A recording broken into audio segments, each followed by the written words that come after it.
Hello दोस्तों, अपना YouTube channel NK study point में आप लोग का हार्दिक स्वागत करता हूं। आज मैं मैथ का कुछ कंसेप्ट लेकर आया हूं, वो भी आज परसेंटेज का। ठीक है, क्या कंसेप्ट है देखते हैं क्वेश्चन पे। तो एक नंबर क्वेश्चन कह रहा है कि चीनी का मूल्य 16 रुपये प्रति किलोग्राम से बढ़कर 18 रुपये प्रति किलोग्राम होने पर एक गृहिणी को चीनी का खपत कितना प्रतिशत कम कर देना चाहिए। इस बात पर खर्च न बढ़े, खर्च बढ़ना नहीं चाहिए। क्या कह रहा है कि चीनी का मूल्य अचानक क्या हुआ कि 16 रुपये से बढ़कर 18 रुपये पर किलोग्राम हो गया। 1 किलो चीनी पहले 16 रुपये में रहा, अब 1 किलो चीनी का दाम 18 रुपया हो रहा है। तो कह रहा है कि एक गृहिणी की जो खाना बनाती है, एक गृहिणी को चीनी के खपत कितना कम कर देना चाहिए कि इस बात पर खर्चा नहीं बढ़ना चाहिए। पहले जितना खर्चा हो रहा है, खर्चा वो उतना ही करना चाहिए। तो दूसरा उपाय क्या है कि खपत कम करना होगा। अगर मान लेते हैं कि चाय 4 टाइम पी रहे तो आपको 2 टाइम पीना होगा, 1 टाइम पीना होगा, यानी आपको खपत कम करना होगा, तब जाकर उसी खर्चा में आपको मेंटेन होगा। तो कह रहा है कि कितना प्रतिशत कम कर देना चाहिए खपत में कि खर्चा नहीं बढ़े। तो इसके लिए हम लोग ये कर सकते हैं, इसको x इसको y मान सकते हैं। खर्च नो बढ़े, इसको हम लोग y माइनस एक्स बटा वाई इंटू 100 कर सकते हैं। ठीक है, देख y कितना है 18 माइनस 16 बटा 18 इंटू 100, 2 बटा 18 इंटू 2 9 18 3 3 का 9, 3 से नहीं काटेगा, काटे 100 बटा 9 हो गया। कितना हो गया आपका 100 बटा 9, यानी 11.1/9 होता है। 11.1/9% प्रतिशत कम करना होगा, तब जाके खर्चा में कोई वृद्धि नहीं होगा। अगर ये नहीं करते XYZ फिर भी कोई दिक्कत नहीं है। सबसे पहले ये देखना होगा कि पहले कितना था जी 16 रुपये, 16 रुपये से कितना बढ़ गया 18 रुपये हो गया, 18 रुपये हो गया, यानी कितना बढ़ा 2 रुपये। बढ़ा हुआ मूल्य कितना है 18 बटा 18 इंटू प्रतिशत में चेंज करने के लिए गुना 100 कर दीजिए, 2 9 18 100 बटा 11.1/9। ये आपका कॉन्सेप्ट, ठीक है। एग्जाम में इसको अपना कॉन्सेप्ट, ठीक है। देखते हैं दूसरा क्वेश्चन। संतरे का मूल्य 20 रुपये प्रति किलोग्राम से घटकर 15 रुपये प्रति किलोग्राम होने पर कोई व्यक्ति उसकी खपत में कितने प्रतिशत वृद्धि कर दे कि इसमें तो खर्चा 9 घटे होगा। इसको भी हम लोग x y मान सकते हैं। तो इसमें भी कर सकते हैं। देखिए जो बड़ा है उसको छोटा को माइनस करना है, x माइनस वाई, लेकिन y हमेशा नीचे रहेगा। ये कॉन्सेप्ट, ये आपका फॉर्मूला जो बता दी इसमें भी बनेगा। दूसरा जो कॉन्सेप्ट बताए हम लोग, क्या कॉन्सेप्ट कि 20 से घटकर 15 रुपया होगा। कितना घटा जी 5, घटा हुआ कितना है 15, प्रतिशत में लाने के लिए गुना 100 कर दिए, 5 दिए 100 बटा 3, 33 बनना 1/3। करा इस मत पर खर्च नो घटे तो उसके खपत में कितना प्रतिशत वृद्धि करेगा, वो कितना प्रतिशत वृद्धि कर देगा तो उसका खर्च जितना हो रहा है उतना ही खर्च होगा, कोई खर्चा घटेगा इसमें नहीं। तो क्या इसमें देखें कि 20 रुपये प्रति से 15 रुपया हो गया, कितना घटा 5 रुपया, घटा मूल्य कितना है 15, प्रतिशत में लाने के लिए बिना 100 कर दिया, या इसमें बिठा दीजिए, इसमें भी है। ठीक है, चलते हैं नेक्स्ट क्वेश्चन की ओर। देखिए नेक्स्ट क्वेश्चन, किसी वस्तु के मूल्य को 20% घटा दिया गया तथा पुनः घटे हुए मूल्य को 30% घटा दिया गया, तो बताइए वस्तु के मूल्य पर क्या प्रभाव पड़ेगा। वस्तु के मूल्य पर क्या प्रभाव पड़ेगा, बढ़ेगा या घटेगा, क्या इफेक्ट पड़ेगा, उसको हम लोग देखिए कैसे निकालते हैं कॉन्सेप्ट से। इसका कॉन्सेप्ट होता है R1 इंटू R2 बटा 100 कर देना। R1 क्या है, क्या बोल रहा है, पहले 20% घटा रहा है यानी यहाँ से गुना, फिर कह रहा है 30% घटा दे रहा है यानी 70 बटा 1 0 1 0 1 0 1 0 7 8 56, 7 8 56। ये जो 56 आया 100 से कितना कम है, 44% कम है। 100 से कम कितना है 56, यानी 44% आपका कितना हो जाएगा, इसमें 44% की कमी हो जाएगा। अगर 100 से ज़्यादा रहता है, मतलब 156 रहता है, 56% वृद्धि हो जाएगी। 100 से जितना कम होगा उतना कमी होगा, 100 से जितना ज़्यादा होगा उतना वृद्धि होगा। ठीक है, फिर देखिए क्वेश्चन, किसी आयत की लंबाई तथा चौड़ाई के अनुसार 20% तथा 30% बढ़ा दी जाए तो नए आयत के क्षेत्रफल में कितने प्रतिशत वृद्धि होगी। इसको भी हम लोग कॉन्सेप्ट से बनाएंगे। R1 इंटू R2 बटा 100 क्या है 20% क्या बोल रहा है, इसमें बढ़ा दी जाता है यानी 120, फिर 30% बढ़ा रहा है 130 बटा 100, 1 0 1 0 1 0 1 0 खत्म। 12 इंटू 13 कीजिए, इसको गुना कीजिए तो 12 इंटू 13 हो जाएगा कितना, 12 तिया 36, 12 तिया 36 और 12 3 156 हो जा रहा है, यानी 100 से कितना ज़्यादा है, यानी 56% क्या हो जाएगा वृद्धि हो जाएगा, 56% वृद्धि। इस क्वेश्चन का राइट आंसर यानी ऑप्शन नंबर ये हो जाएगा। इसमें 40% कॉमी यानी ऑप्शन नंबर बी इस क्वेश्चन का। ठीक है, तो जब भी इस टाइप का क्वेश्चन रहेगा, इतना बढ़ रहा है इतना घट रहा है, ठीक है, तो कितना परसेंट वृद्धि हुई या कमी होगी, तो हम लोग तुरंत पता कर लेंगे। और 100 से और 100 से टैली कर देंगे। 100 से ज्यादा रहेगा तो वृद्धि हो रहा है, 100 से कम हो रहा है तो कमी होगी। ठीक है, चलते हैं नेक्स्ट क्वेश्चन की। क्वेश्चन, एक परीक्षा में 35% छात्र पास हुए और 455 छात्र फेल हुए, तो परीक्षा में कुल कितने छात्र बैठे? परीक्षा में कुल कितने छात्र बैठे थे? तो देखिए 35% छात्र पास हुआ है और इतना फेल हो गया है। तो जब भी प्रतिशत में कहा जाता है तो हम लोग 100 के साथ टैली करते हैं। 35% अगर छात्र पास हुआ है तो फेल कितना किया है? 1 से माइनस 35 कर दीजिए तो 65%। 65% क्या है? फेल है। 65% छात्र कितना फेल है? 455, इसलिए 1% बराबर 455/65 और इसलिए 100%, इसलिए 100% में टैली करनी। ठीक, इसे काट दीजिए, 7 से काट जाएगा, 7 5 35 और 7 5 35 के 5 हाथ में 2, 7 6 42 और 3 45 यानी 700 हो गया। कुल कितने छात्र बैठे थे? 700 छात्र बैठे थे, उसमें 35% पास हुआ और बाकी सब क्या? बाकी फेल। बाकी फेल। तो क्या करना है इसमें? देखिए 35% छात्र पास हुआ है तो फेल कितना है? माइनस कर दिए 65। अब उससे इसको डिवाइड कर देना है। 455 को जो छात्र फेल हुआ है उससे डिवाइड करना है और प्रतिशत में लाने के लिए गुना 100 करना है, बस हो गया। ठीक, फिर देखिए एक आदमी अपने वेतन का 25% खर्च करता है और प्रति माह 525 रुपये की बचत करता है, तो उसकी मासिक आय कितना है? 65% अगर खर्च करता है तो बचाता कितना है? 35% बचाता है। 100 में इसको माइनस कर दीजिए, 35% बचाता है, ये 35% बराबर हो गया 525, इसलिए 1% बराबर हो गया 525/35। यानी इससे डिवाइड कर देना है, जो बचेगा उससे, इसकी भी बचत है उससे डिवाइड कर देना और प्रतिशत में लाने के लिए क्या करना है? बचत करते उससे मासिक आय कितना है? मासिक यानी मंथली इनकम, तो उसमें 100 में टैली कर देता है, पुनः 100।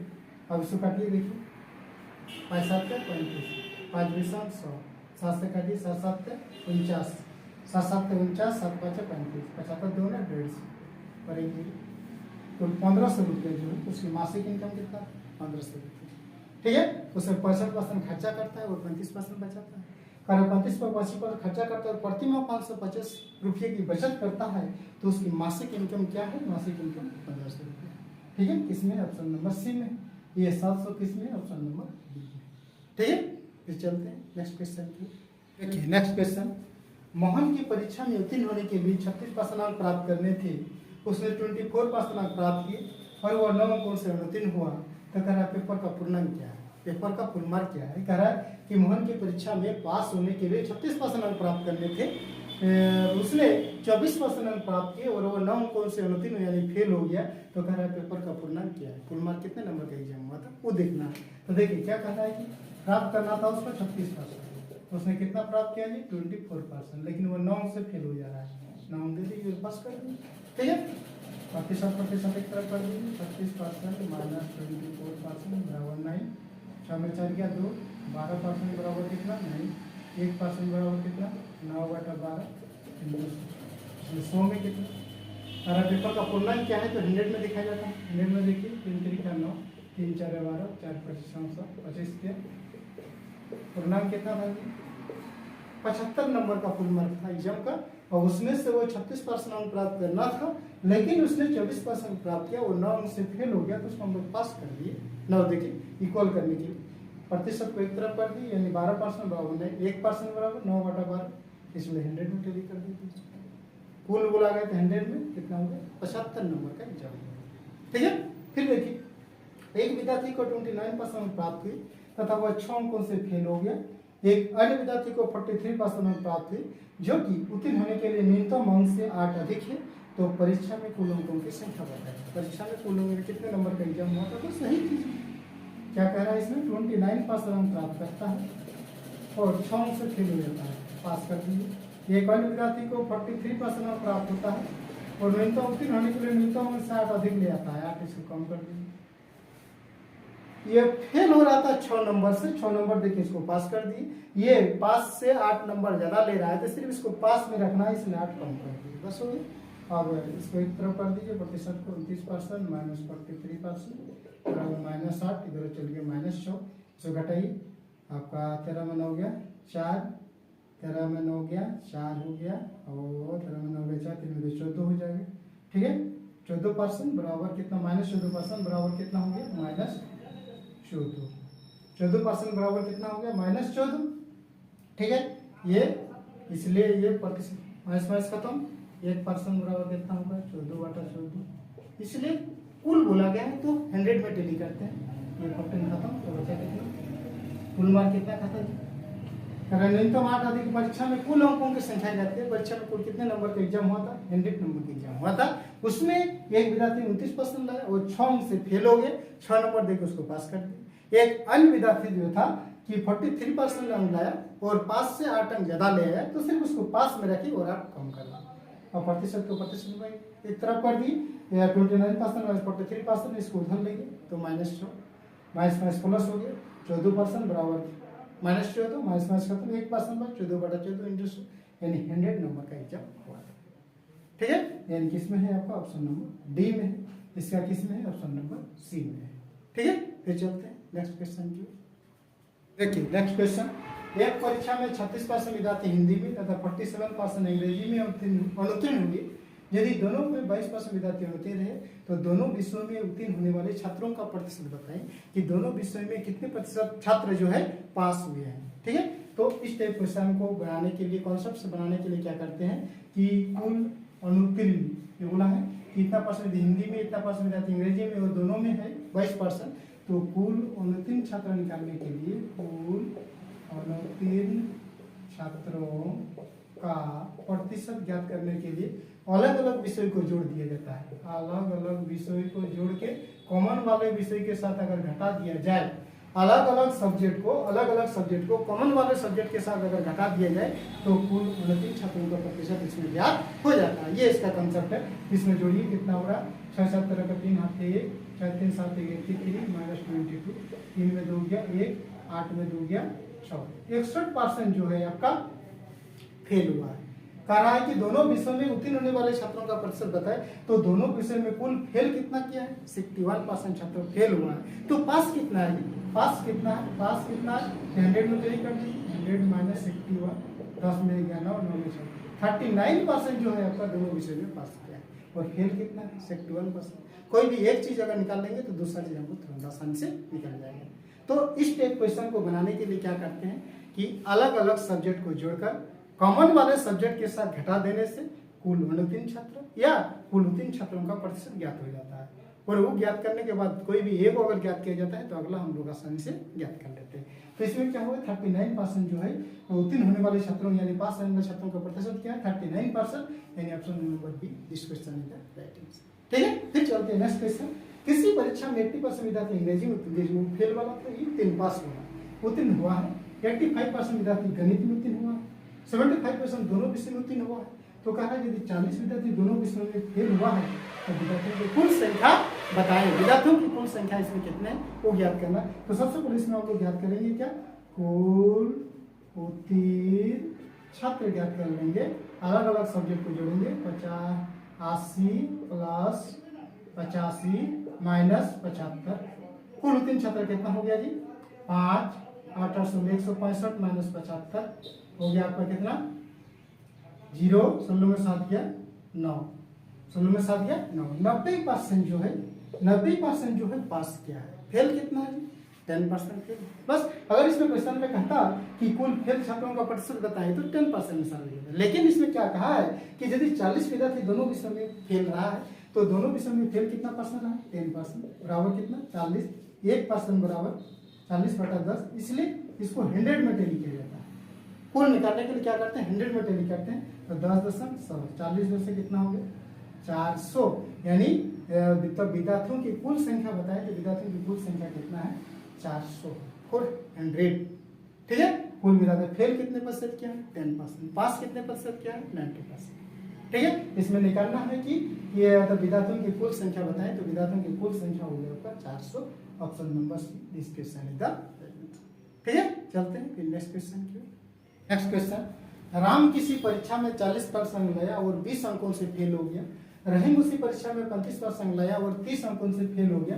तो परीक्षा का पूर्णांक क्या है, या बोलेगा पास होने का न्यूनतम अंक क्या है। ये भी क्वेश्चन पूछ सकता है। तो देखिए, को पहले हम लोग निकालेंगे 40% अंक लाया और 20 अंक से फेल हो गया, पास कर दीजिए।